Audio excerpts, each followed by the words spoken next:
inherited from my daddy. It's called CMT, ironically enough, because CMT was a big part of my career. CMT, also known as Charcot-Marie-Tooth disease, damages the muscles in arms and legs, compromising balance and movement.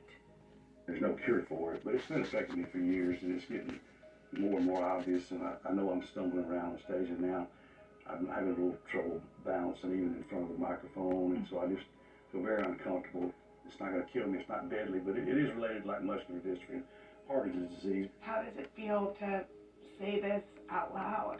In some ways it's a relief because I was starting to get so self-conscious up there, you know, about stumbling around, so I think it'll be good for me now to get it out in the open, and so if anybody's curious why I don't walk right, that's why. But the show will go on. The country legend plans to keep on playing. I never wanted to do the big retirement tour like people do and then take a year off and then come back, you know.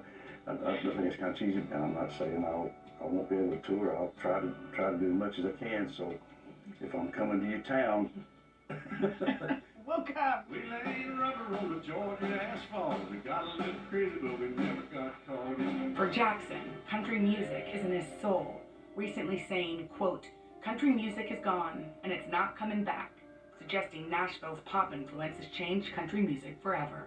I think real country music is really not part of mainstream country music anymore. I mean, and I don't want to sound like an old, bitter country singer, but you know, it's a different generation. I just hate to see the real stuff disappear completely because I think it's a great part of American history. I mean, even though the instruments are going away, you know, the steel and the fiddle, and I wrote a song about that on this album. Sweet country music, where have you gone? In his new album, Where Have You Gone?, his title track preserves the sound of country music's past. I feel a little more freedom now because I'm not trying to worry about getting on the radio and fitting into their limitations.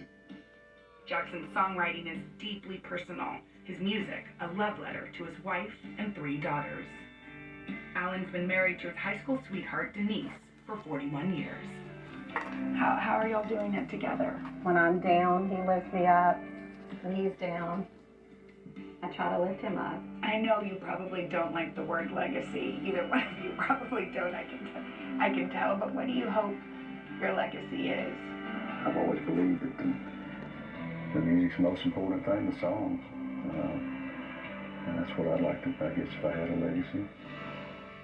I mean, look at this little Jimmy Dickens, Dolly Parton. And as we walked through the Hall of Fame's rotunda, it was clear the soundtrack of Alan Jackson's life will forever be cemented in country music history.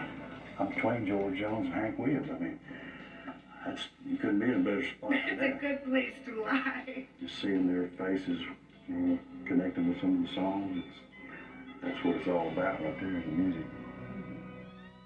And Alan told me his grandmother, his father, and his sister all had CMT. He's known about it for 10 years, but he isn't a public guy. It's you know, he's very humble and private.